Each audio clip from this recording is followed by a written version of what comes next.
I'm James Harris. This is Rise Above the Ranks, the sister publication to Read the Blueprint. We are sitting today at the Pendry residence on Sunset Boulevard in West Hollywood.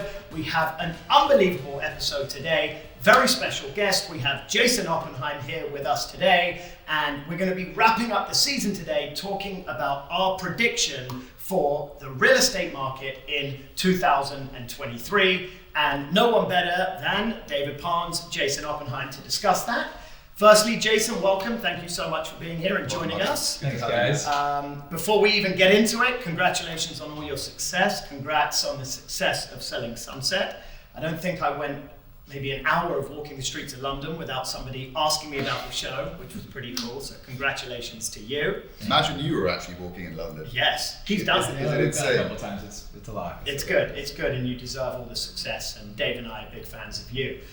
So let's just jump right into it. And I think the biggest topic in the United States right now is what do we think, or the world think, is going to happen to interest rates? And so I'll pass it over to one of you boys, but would love your take on just the overall market and interest rates for next year. I think we've seen the worst of the interest rates going up. I think the 30-year hit just above 7 a few weeks ago. I personally think that's the worst it's going to get.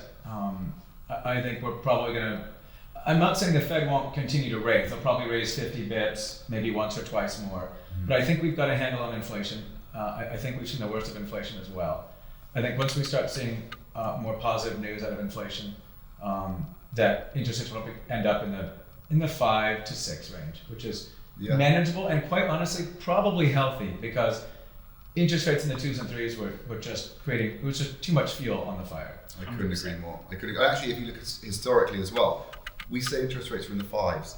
Historically, that's pretty good. Yeah. Like historically, you can see it's coming up to like 16, 17%, right? That's the problem. Yeah. But the 5s, it's kind of nice. And I agree, because you can't compete with 30 offers to buy a house when interest rates are at 2%. So a lot of people ended up either overpaying or with a house they didn't even want. So this is actually healthy. I agree with that.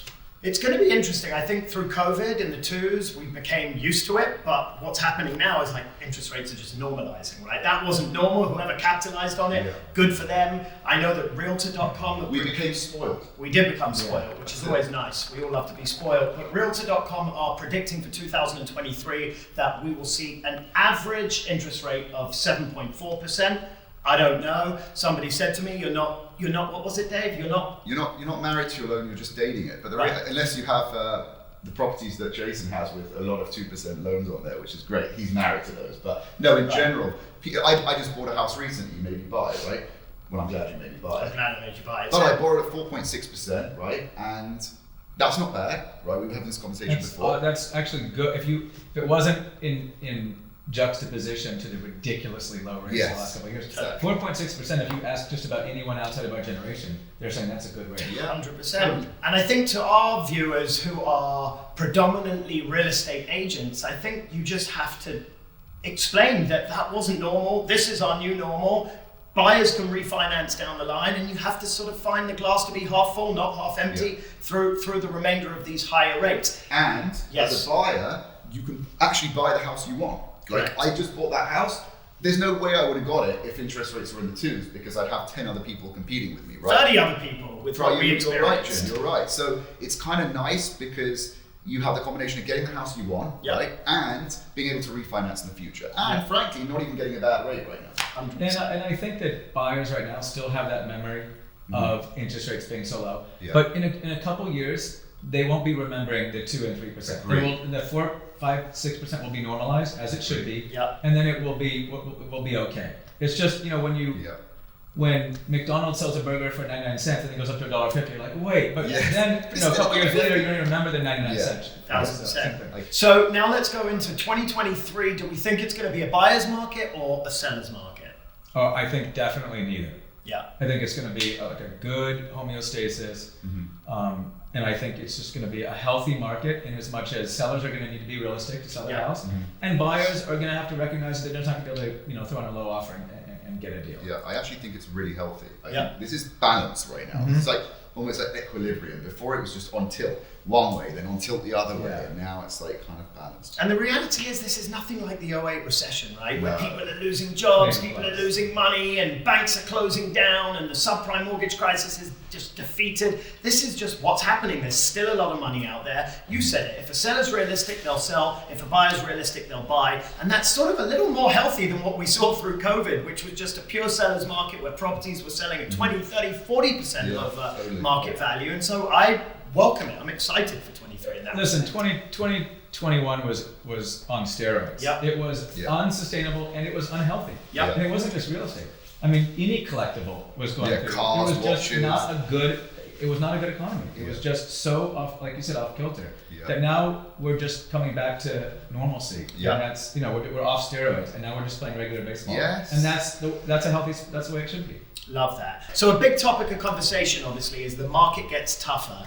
And I hear it on podcasts and blogs, people talking about lead generation. How are we going to generate leads? How are we going to get to clients? And not everyone has had the fortune of being on a TV show where I think a lot of people think those leads come into us and that's all the business we do. Not true, but we are very lucky. But for those that don't have a TV show, that are trying to generate leads, what do you boys recommend in terms of generating leads for next year?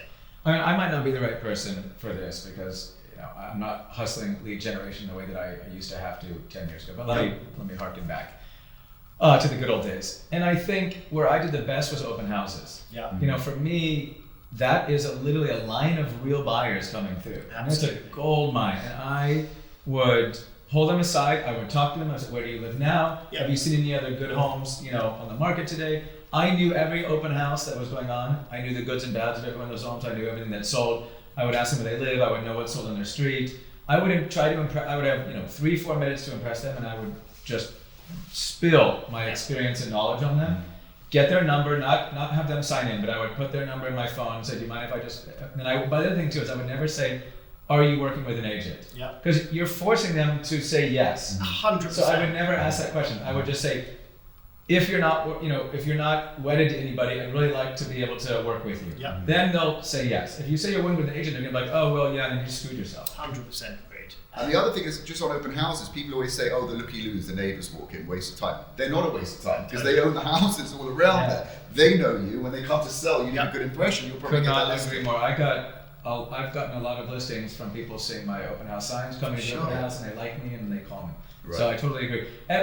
Details again. This is what I like about 2023. Yeah. Is that details matter again. Yeah. I'm a detail-oriented person. I love obsessing about the last 5%. Any Yeah. agent can do the first 90%. Yeah. It's the great agents that can do the last 10%, and it's finally going to matter again, and we're going to succeed because of that. I dramatic truly, renewal. yeah, I love that. In COVID, we had God knows how many hundreds of thousands of agents get their license. Why? Because it was easy. You get a property, 20 people would try and buy it, you'd get a deal. Now that things are normalizing, a lot of those agents are going to get pushed out of the market, and the ones that stay and the ones that give this 110% are the ones that get a chance, which brings me to my next question. For the new agent or the seasoned agent going into 23, as things get harder and a lot of agents do get pushed out of the market, it's like, how do you guys separate yourselves from everybody else, right? We're going into this tough market. How do you stand out to your buyers, your sellers, your colleagues, etc.?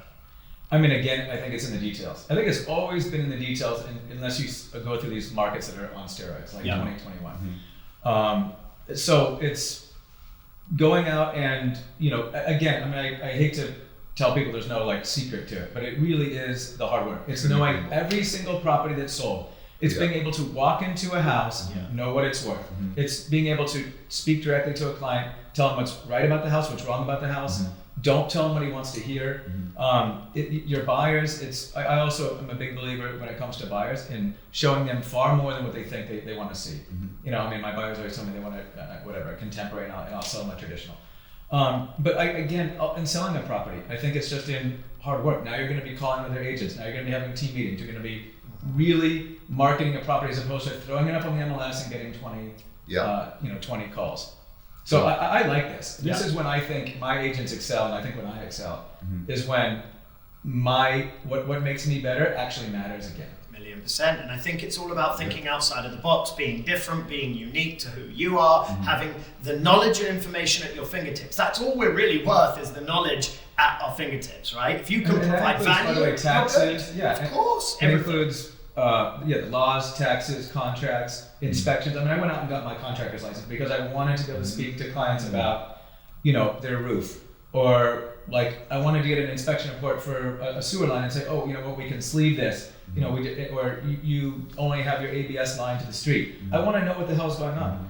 I think people need to, that stuff matters again. Totally. It didn't matter 2 years ago. It matters again, and I think that's what people need to do. They need to, I remember when I was, the first couple of years, I wasn't doing any deals. I was slow as shit. So I printed out every single CAR contract and read it and highlighted it line by line. And then I studied street maps, and I memorized every single street. Wow. I mean, I went into, Tuesdays I went into every open house I could. Sundays, every open house I could. I learned the market. I would then not look at what the price of the house was. I would go in and I'd say, this is what I think the price is, and if I'm wrong, I figured out why. Right. I mean, I was just a sponge. So you were just literally accumulating, and then you went. I was just learning like I was in school. Then you launched your attack. Yeah, and then I met someone, and I impressed them. Yeah. They're like, holy shit, this guy knows what he's talking about. Yeah. I sounded like I had closed 20 deals, but I closed one deal. I love that. But that's it, being a master of your craft. Information and hard work. All right, guys, so let's keep moving on. I want to really try and help educate the agents out there that are trying to grow through 23. We're in a mild recession, so to speak. How are we advising clients, both buyers and sellers, to what we are calling a mild recession?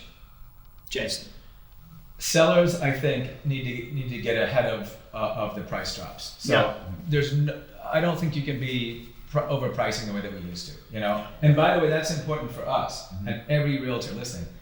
It's our job to speak common sense and to be direct with our clients. We cannot list a property for $4 million when we know it's worth $3.3 million. We now have to list that property at $3.5 million. Yeah. And if we're not doing that, it's just not going to sell. So I think we need to get a backbone and we need to be more honest. I mean, I know that three of us are particularly, good at being honest. We have the luxury of being able to do that.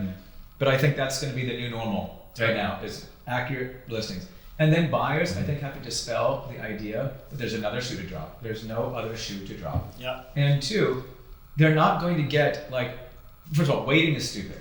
If they think the market's going to go down, they're going to wait. I've never had a buyer be successful. Yeah, I couldn't agree more on and that. And then the other thing is buyers have to, they have to realize that they're not going to get something 10% below market. We probably saw the bottom of the real estate market 2 months ago. We're probably already on the way up. So if you want to buy, you have to pay market value. There's no such thing as a $3 million house that's going to sell for $2 million. Yeah. There's no such thing as a house that you can buy for $2 million and put in $200,000 remodel that's worth $4 million. Yeah. It's just, it doesn't exist. Agreed. Totally agreed. Dave, thoughts? It's just nice to be able to buy what you really want right now, because there's a lot of emotion involved in residential real estate. You're buying a home, which hopefully you're going to live in for a long time. Yeah. So it just goes back to that point whereby, the rates are still good, the market's still good, everything's stable. Don't hold off buying if you find a property you love. It just doesn't make sense. Plus, you get to live there, so it's a lifestyle as well. So totally. It's everything. You're not having investors come in the market anymore too. So you're not competing against people like me, for example, or maybe even you guys, who are just buying homes to rent out because the interest rates were so low. Yeah. So now it's real buyers and real sellers. Yeah, and I think as an agent, the most important thing we have is our time. And I think going into this market of 2023, don't go out and buy a listing. Tell a seller a price they want to hear just so you get a listing. It's not going to sell. You're going to waste time. You're going to waste effort, energy, money. Go after the clients that are actually serious and ready, and work those clients with the knowledge and education that you have at your fingertips to do a great job by them and get 10 referrals. Totally. Right? Yeah. And if you're a buyer out there, go and find the right house that you want, buy it today, refinance in a couple of years, be smart, work with the right agent, and let's go make the most of 2023, because that's all we got, right? And here's the other thing that we should end on too, is if you buy real estate right now, and I tell all of my agents this, I don't give a shit if the market's up or down, what the hell is doing, interest rate, blah, blah, blah, blah, blah. If you buy a house, and my best friend Mary just bought a house this week. Congrats. And I told her, and I think everyone should know this, if you hold on to that house for 30 years, you are going to be fucking rich. Yeah. Period, end of story. So who gives a shit about interest rates and where the market is in 3 to 5 years? In 30 years, you will be rich, end of story. As long as you can afford to carry that property, you are good. And by the way, even if you can't, you can always move out and rent it out just to pay the way. Exactly. I couldn't agree more. 100%. Okay, boys, I think that's a pretty good place to wrap up the segment. I think nice. this has been a really Man, informational segment, and we're grateful to have had you on it. We're going to wrap up season 1. We'll be back beginning of 2023. It's been incredible. It's been a ton of fun, and we appreciate everybody for listening and watching. Jason, keep crushing it on selling Sunset, selling the OC, keep doing your thing. Who knows, maybe we'll be on it one day, probably not, but keep doing your thing, and thank you so much for being with us today. Thanks We really again, appreciate it. Guys, I appreciate it. It's the only podcast that I actually listen to. So Really? thanks for having me on. Thank you. We'll take it. Thank you. Thank you so much.